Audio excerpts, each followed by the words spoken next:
Like, Paul Mescal's short shorts, short games are in. And personally, I couldn't be more pleased. A little while ago, I bought a Steam Deck. And in that kind of Steam Deck-fueled buying frenzy that everyone goes on, I bought Elden Ring, The Witcher 3, Baldur's Gate 3, and Persona 5 Royal, which are 4 famously long games. Editing me will put up the kind of total expected time to beat just the story mode on these games. And I'm going to be honest, I don't have that kind of commitment in me. I don't have the space for a game like that in my life. I'm an adult, I'm working a job, I'm trying to do this. Trying to fit one of those games in means giving up 3 to 6 months of my gaming life. And I'm not always prepared to do that. And this problem with long games on my backlog has manifested in a kind of video game commitment issue. I just don't want to start something that's going to be long. I don't want to give up so much of my life to it.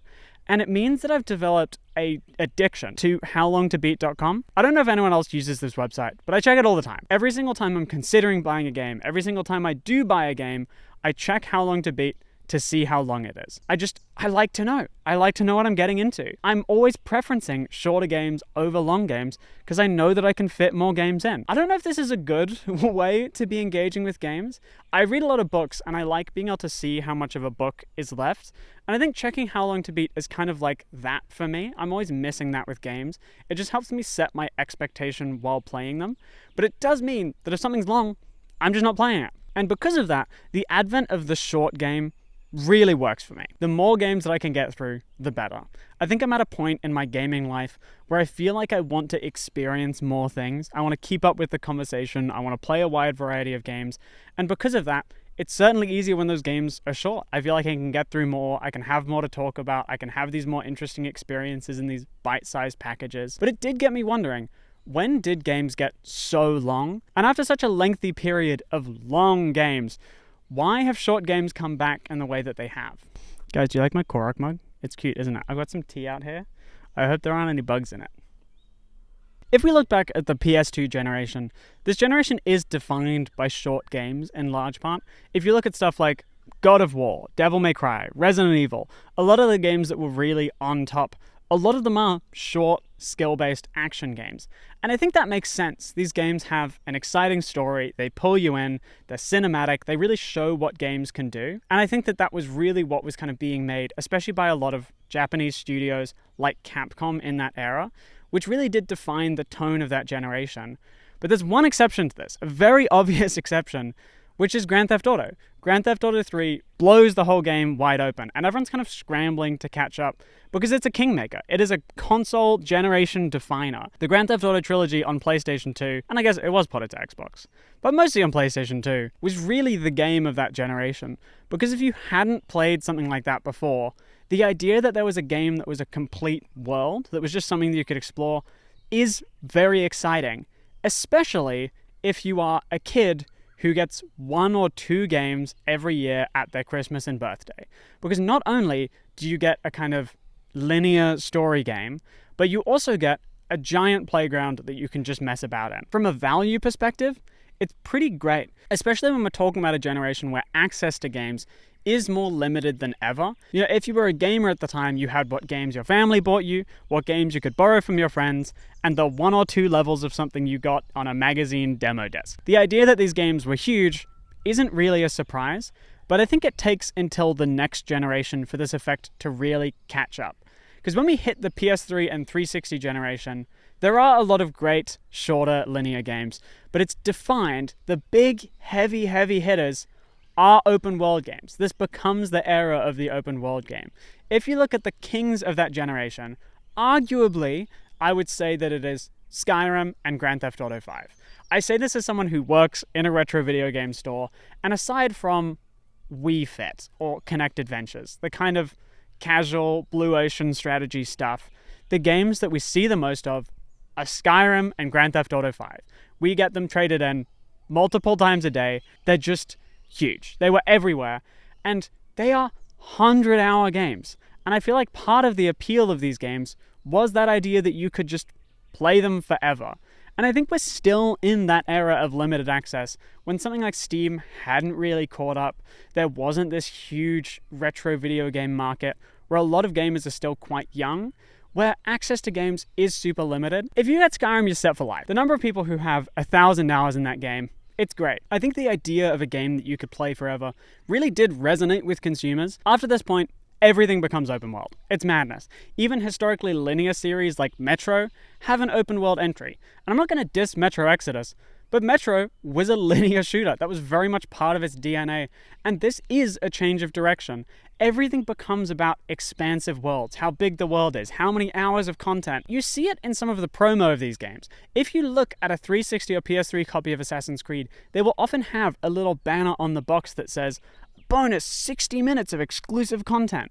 And I find that interesting because these games aren't just selling themselves on being good, they're selling themselves on being long. Like, buy me because I'm long. And there's obviously a reaction to this in the industry.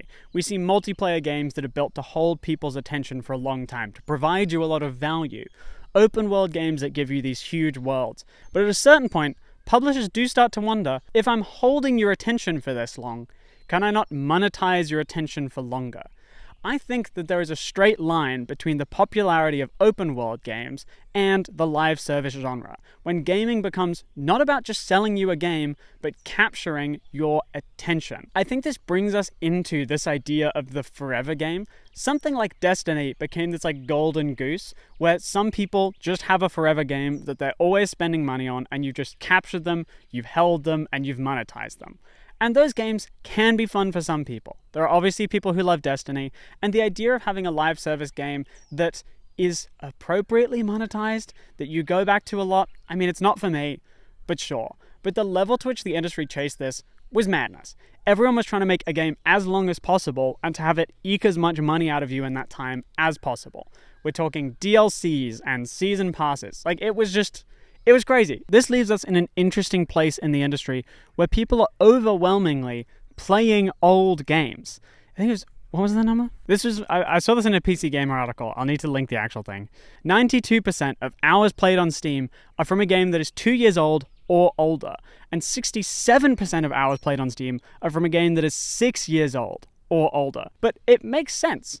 Why is everyone still playing old games? Because you made them so damn long. Like, there's so much content in old games. The biggest competitor to new games isn't each other, it's just gaming history. Because I think we've started to kind of enter this time poor zone with gaming, where what we choose is less defined about what we have to play. We no longer just have 1 or 2 games to play. Everybody I know has a huge backlog of games, right? I think part of this is that the number of viable games just kind of grows every year. Gaming is quite a young medium, and the number of games that we could say haven't really aged is just increasing. I think that when you get into late PS3 or 360 generation, those games are just as viable to play as games that are coming out now. Yes, modern games are prettier, but the number of games that are competing for your attention is just bigger. If you think about a bookstore, every book ever written can still be bound into a book and read, right? But games have always been generational. You're always playing what game console comes out and the games on that. But with the advent of backwards compatibility on the PS5, obviously backwards compatibility exists, but with backwards compatibility on the PS5 and Steam, we now have access to a much wider range of games at a given time. And I think it just means that there's just a bigger soup of things to play. And I think that's changed how we perceive value.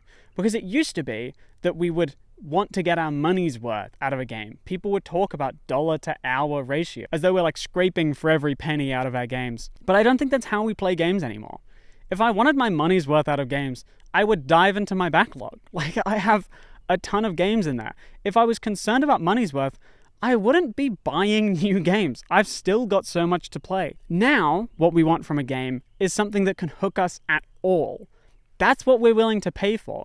And it means that we're seeing full-priced games released with a 15-hour campaign, but people aren't really complaining about it.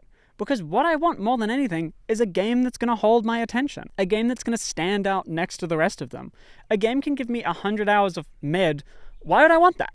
Give me 15 hours of peak and I'll take it any day. And I think that's why we're seeing this new comeback of short games. I think indie games in a lot of ways led the charge. Obviously stuff like Bastion and Super Meat Boy, and more recently stuff like Celeste, with just short, good, linear campaigns, getting a lot of attention. I think it's made it more okay for games to be short, and we've seen that reflected in modern releases. The success of Resident Evil 7 is obviously a huge example, and the success of all of the Resident Evil games released after that is a huge reaction against long games. Series or types of games that really died off in the PS3 or 360 era are just coming back in full force.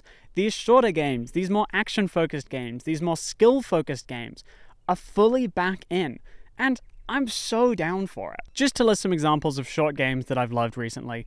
I've loved the Resident Evil remakes. An indie game, Case of the Golden Idol, can be played in a day or two. It's great. And then obviously something like Metroid Dread is just a wonderful example of a game that can be played in a weekend. I think that the quest for a game to be over 20, 30, or 40 hours just doesn't really end well for anyone.